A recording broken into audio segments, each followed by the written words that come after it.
Hello everyone, welcome to the channel Rajorao classes. मैं कपिल शांडिल्य आपका बहुत बहुत स्वागत करता हूं ईवीएस की इस नई क्लास में। और आज हमारा जो टॉपिक है वो डिस्कशन का जो टॉपिक है वो एक इंट्रोडक्शन टॉपिक भी कह सकते हैं। हालांकि एक इंट्रोडक्शन टॉपिक से ही हमने उठाया है, देखा जाए ये सारे क्वेश्चन जो उठाए हैं। तो ये जो टॉपिक है वो है रिसोर्सेज एंड डेवलपमेंट। ठीक है, ये इंट्रोडक्शन का ही टॉपिक रहेगा। इसके अलावा हमारा रिसोर्सेज पे और भी बहुत सारे क्वेश्चंस का वीडियो आएगा। ठीक है, तो हम सबसे पहले जो है इंट्रोडक्शन बेस्ड जो क्वेश्चन है, रिसोर्सेज क्या है, रिसोर्सेज की क्लासिफिकेशन किस किस बेस पे की जाती है, रिसोर्सेज को कैसे पहचाना जाता है, what are the characteristic of resources, ये सारी चीज़ों पे फोकस करते हुए हम क्वेश्चन को अटेम्प्ट करेंगे। चलिए, first question is which of these have some utility. ठीक है, जो भी क्वेश्चन डिजाइन किया गया वो रिसोर्सेज के बारे में बताएंगे, डिस्कशन से आपको पता चल जाएगा इनमें से किसकी कुछ उपयोगिता है। क्या वाटर की उपयोगिता है? जी हाँ है। क्या इलेक्ट्रिसिटी जो है वो यूटिलिटी है, इसके हम इसको यूज करते हैं, हमारे लिए कुछ काम की चीज़ है? जी हाँ, ये भी है। उसके बाद वेजिटेबल्स, तो वेजिटेबल्स भी एक तरह से जो है इसके अंदर भी यूटिलिटी है, हम इसको खाते हैं। ठीक है, पानी जो है एक लाइफ गिविंग चीज़ भी है। वैसे भी वॉशिंग, क्लोथिंग को, टेकिंग बाथ, इन चीज़ों में इसको यूज करते हैं।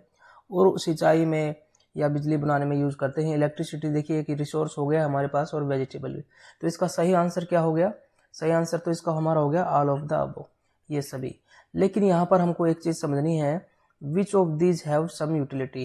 तो ये रिसोर्स की एक क्वालिटी है। ठीक है, कि रिसोर्स, कोई भी चीज जो है वो रिसोर्स नहीं बन सकती, उसके अंदर एक यूटिलिटी होती है, वो हमारे यूज के लिए होती है। ठीक है, दूसरा उसके अंदर एक वैल्यू होती है। ठीक है, वैल्यू का मतलब है या तो वो मॉनेटरी वैल्यू होगी, मनी के रूप में होगी। जैसे हम कहीं पर लोहा खरीदते हैं तो वो पैसों में मिलता है, या उसको बेचते हैं तो पैसे मिलते हैं। या फिर मेंटल सेटिस्फेक्शन हो सकती है। ठीक है, मेंटल सेटिस्फेक्शन कैसे हो सकती है, उसको रिसोर्स कैसे काउंट करेंगे, कौन सी चीज़ ऐसी होती है? मान लीजिए आप जो है पहाड़ों में गए और वहाँ पर आपको एक अच्छी सीनरी सी दिखाई दी, एक अच्छा दृश्य दिखाई दे रहा है। ठीक है, तो वो भी एक रिसोर्स का पार्ट है। जब अच्छा दृश्य होगा तभी वहाँ पर टूरिज्म फैलेगा, तभी वहाँ पर टूरिस्ट आएंगे। ठीक है, तो ये रिसोर्स के अंदर दो चीज़ें होती है, या तो उसके अंदर एक वैल्यू होती है, वो मॉनेटरी हो सकती है। दूसरा वो मेंटल सेटिस्फेक्शन की एक वैल्यू हो सकती है, जो हमारे माइंड को जो है अच्छा फील कराए या पीस फील कराए।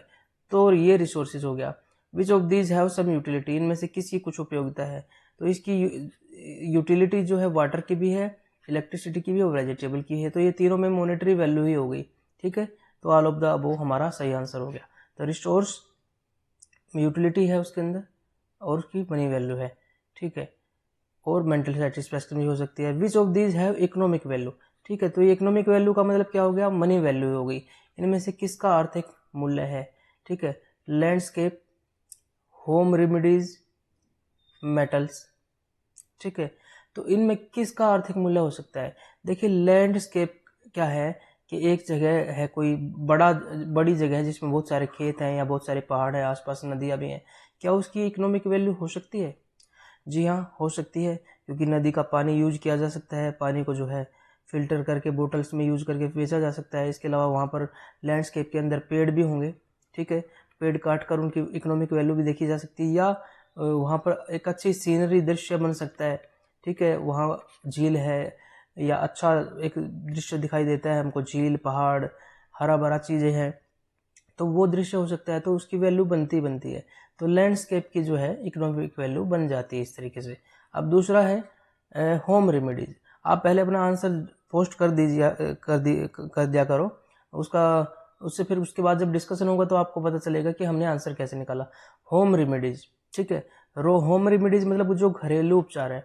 बहुत सारी चीज़ें हम घरेलू उपचार करते हैं, जैसे हम घर में जो है शरबत, नींबू पानी बना के पीते हैं, उससे हमारा डिहाइड्रेशन ठीक हो जाता है।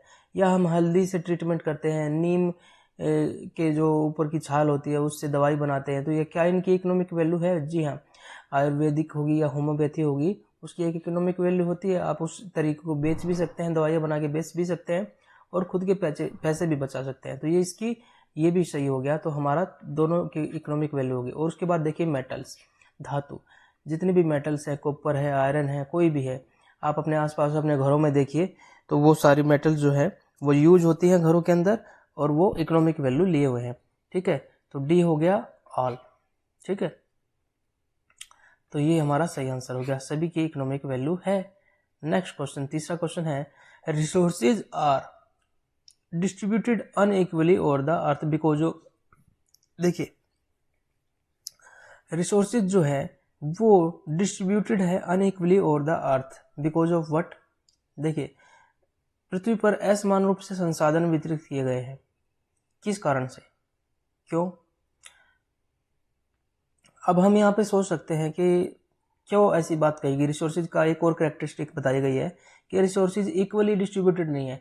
ठीक है, आप भारत के अंदर ही देखिए, थोड़ा सा मैं आपको इसको बताने की कोशिश करूंगा कि आप समझ जाएंगे, थोड़ा सा एक मेंटल मैप बन जाएगा, उसके बाद अगले टॉपिक्स में वो हमारे काम भी आएगा जब हम एक एक रिसोर्सेज के बारे में डिस्कशन करना शुरू करेंगे। ठीक है, अब देखिए इंडिया है, यहाँ पर आपने देखा पहाड़ है बहुत सारे, ठीक है, हिमालय पर्वत है, ठीक है, तो यहाँ से पत्थर वगैरह वो निकालना है, वो चीज़ें जो है यहाँ से मिल सकती है, बाकी जगह इतने ऊंचे पहाड़ नहीं है, तो ये रिसोर्सेज बस यहीं पे लोकलाइज्ड है। अब एक यहाँ देखिए राजस्थान है, यहाँ पे वाटर कम है, ठीक है, गुजरात का कच्छ और ये थार का रेगिस्तान जो है यहाँ वाटर कम है, लेकिन आप इधर देखेंगे गंगा के घाटी में इधर पानी बहुत ज़्यादा है, इधर भी पानी थोड़ा सा कम है, तो वाटर रिसोर्सेज भी इक्वली डिस्ट्रीब्यूटेड नहीं है।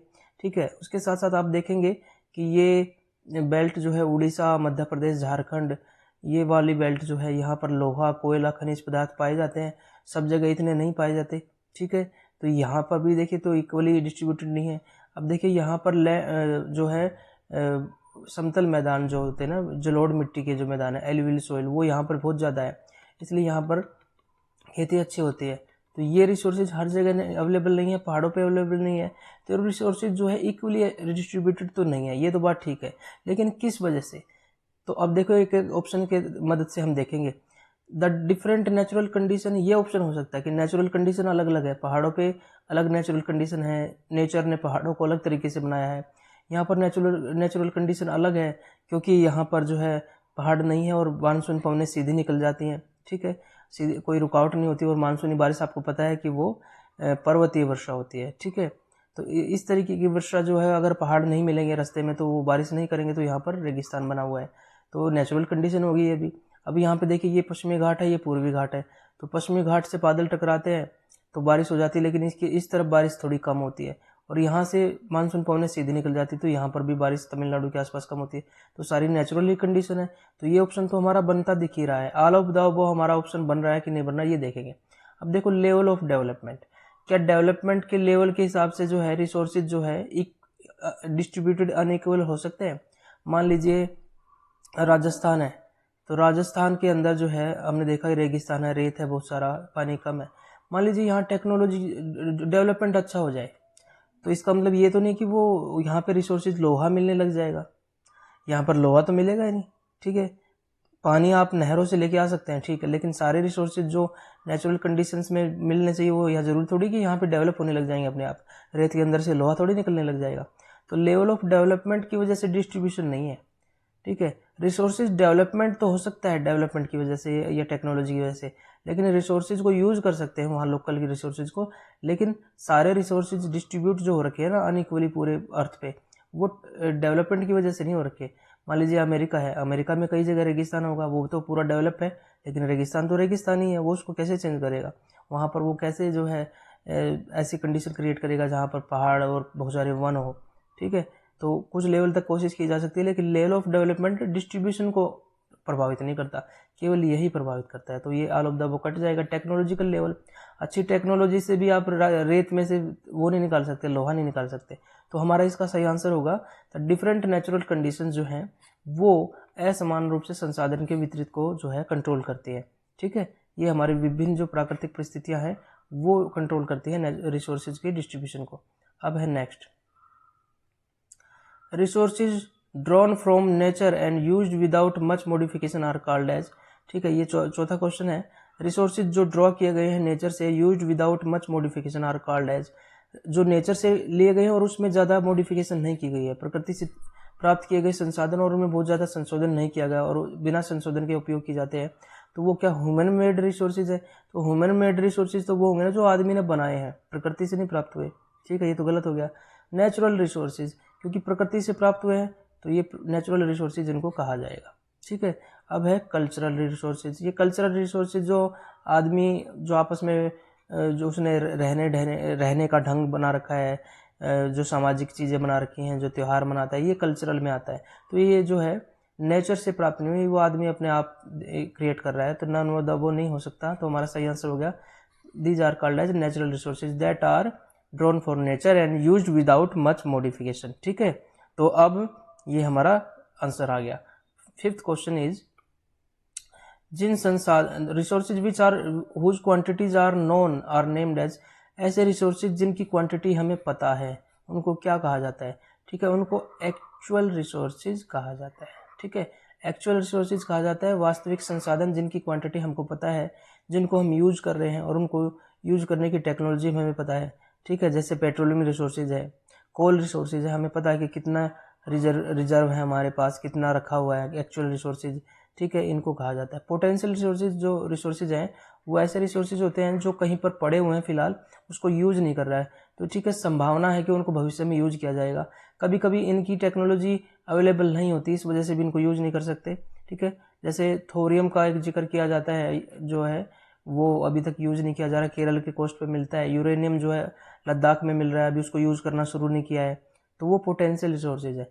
लेकिन कोल है, पेट्रोलियम है, उनको हम यूज कर रहे हैं, तो ये एक्चुअल रिसोर्सेज हो गए। ठीक है, तो ये हमारा सही आंसर हो गया, actual resources. These are called as actual resources जिनकी हमें मात्रा ज्ञात है। चलिए, give an example of biotic resources. सबसे पहले तो हमको समझना है कि बायोटिक रिसोर्सेज क्या होता है।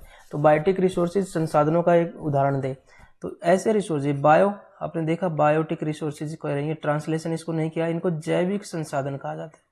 ठीक है, जैविक संसाधनों का उदाहरण बताइए।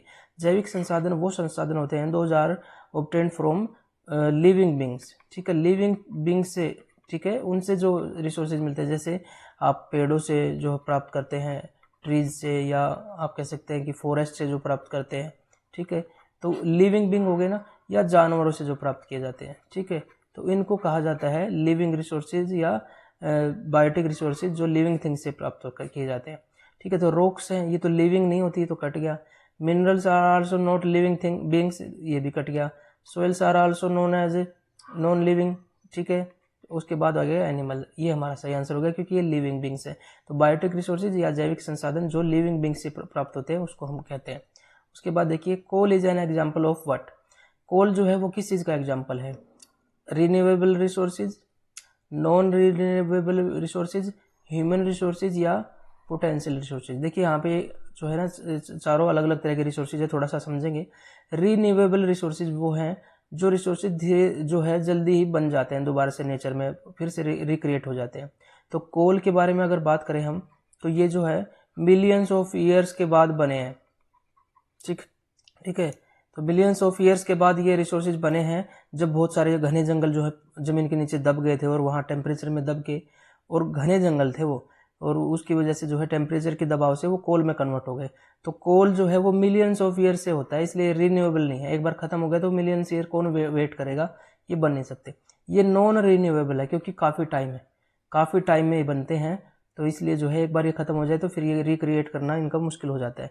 अब देखो ह्यूमन रिसोर्सेज, ह्यूमन रिसोर्सेज या मानव संसाधन। ह्यूमन रिसोर्सेज ऐसे रिसोर्सेज होते हैं जो ह्यूमन के रूप में होते हैं। ठीक है, ह्यूमन मेड रिसोर्सेज की बात नहीं कर रहा हूँ मैं, ह्यूमन रिसोर्सेज की बात कर रहा हूँ। ऐसे संसाधन जो ह्यूमन के रूप में होते हैं, ठीक है, उनको कहा जाता है क्या? मानव संसाधन। जैसे मैं हूँ या आप हैं, ठीक है, मैं टीचर बन गया, या आप इंजीनियर बन गए, या आप डॉक्टर बन गए, तो आप एक रिसोर्स बन गए।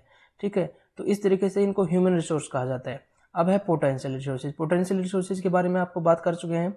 ऐसे रिसोर्सेज जिनकी क्वांटिटी अभी ढंग से पता नहीं है और जिनको यूज करना शुरू नहीं किया है, they have the potential and, और वो भविष्य में पोटेंशियल जो है उनका यूज किया जाएगा। ऐसे संसाधनों को पोटेंशियल रिसोर्सेज कहा जाता है। नेक्स्ट क्वेश्चन, आंसर आपको पता चल गया, बी है इसका। Technology is an example of what. जो टेक्नोलॉजी वो कौन से संसाधन का एग्जाम्पल है? जो हम टेक्नोलॉजी डेवलप करते हैं, ठीक है, वो कौन से संसाधन है? देखिए, नेचुरल रिसोर्स तो नहीं है। ठीक है, नेचर ने तो हमें टेक्नोलॉजी दी कि टीवी बना के दे दिया नेचर ने हमें, कहीं जंगल में टीवी का पेड़ मिल गया या ऐसा कुछ ही, तो नेचुरल रिसोर्स तो हो ही नहीं सकता। ठीक है, तो ये ऑप्शन तो हमारा कट रहा है। ठीक है, ये कट रहा है, तो फिर देखिए ए नहीं है, तो फिर ये भी नहीं है। ठीक है, उसके बाद देखिए ह्यूमन मेड रिसोर्सेज, ऐसा रिसोर्स जो ह्यूमन ने बनाया है। बिल्कुल ठीक है, ये आंसर हमारा हो जाएगा। टेक्नोलॉजी हमने डेवलप की है, ये ह्यूमन रिसोर्सेज नहीं है, ध्यान रखना, ये ह्यूमन मेड रिसोर्सेज है, तो हमारा बी आंसर हो गया। तो बी आंसर हो गया, तो ये भी कट गया है। ठीक है, तो next question is resources used carefully and giving them time to get renewed is called. देखिए, ऐसे रिसोर्सेज मतलब रिसोर्सेज को केयरफुली यूज करना और उनको टाइम देना ताकि वो रिन्यू हो जाए, मतलब रिसोर्सेज को तरीके से यूज करना, मतलब संसाधनों का सावधानीपूर्वक प्रयोग करके वेस्टेज ना करते हुए, और उन्हें नए सिरे से प्राप्त करने का समय दिया जाना। जैसे जंगल हैं, उनको यूज किया जा रहा है उनकी लकड़ी को, लेकिन इतनी तेजी से यूज ना किया जाए, साथ साथ नए जंगल भी लगाए जाएं ताकि वो रिन्यू भी होते रहें। तो इसको क्या कहा जाता है? संसाधनों की कमी या डिप्लीशन नहीं, रिसोर्स को घटा नहीं रहे, हम मेंटेन करने की कोशिश कर रहे हैं, रिसोर्स कंजर्वेशन, ये हमारा सही है। संसाधनों का संरक्षण करने की कोशिश कर रहे हैं, सारे एकदम यूज ना करके नए रिसोर्स डेवलप हो जाएं उसकी हम कोशिश कर रहे हैं। रिसोर्स पोल्यूशन, ये भी गलत है क्योंकि इस रिसोर्स में कोई पोल्यूशन नहीं होगा, और नन ऑफ दीज भी गलत है। तो संसाधन संरक्षण हमारा सही हो जाएगा। ठीक है, या resource conservation is the right answer. ठीक है, last question is balancing the need to use resources and also conserve them for future generation is called as what. देखिए, सबसे पहले तो बैलेंस करना है, द नीड टू यूज, जो हमारी नीड है ना उनको बैलेंस करना, रिसोर्सेज को यूज करने की जो नीड है उसको बैलेंस करना, ज़्यादा यूज ना करना, जरूरत के हिसाब से जितनी आवश्यकता उतना यूज करते हुए कंजर्व करना। उसके बाद conserve them for future generation, और जब जितना हम यहाँ रिसोर्सेज को बचाएंगे वो हमारी फ्यूचर जनरेशन के काम आएगा। ठीक है, तो इसको क्या कहा जाता है? डेवलपमेंट नहीं, डेवलपमेंट में तो आप सब कुछ भी यूज कर सकते हैं। डिवैल्यूएशन, अवमूल्यन नहीं, किसी की कीमत घटाना नहीं है। इसको कहते हैं सस्टेनेबल डेवलपमेंट, मतलब ऐसी डेवलपमेंट जो सस्टेन करेगी। ऐसा नहीं है कि हमारी जनरेशन सब कुछ यूज करके डेवलप हो जाए और सब कुछ यूज करके खूब एंजॉय करके निकल जाए, अगली जनरेशन के लिए कुछ न बचे।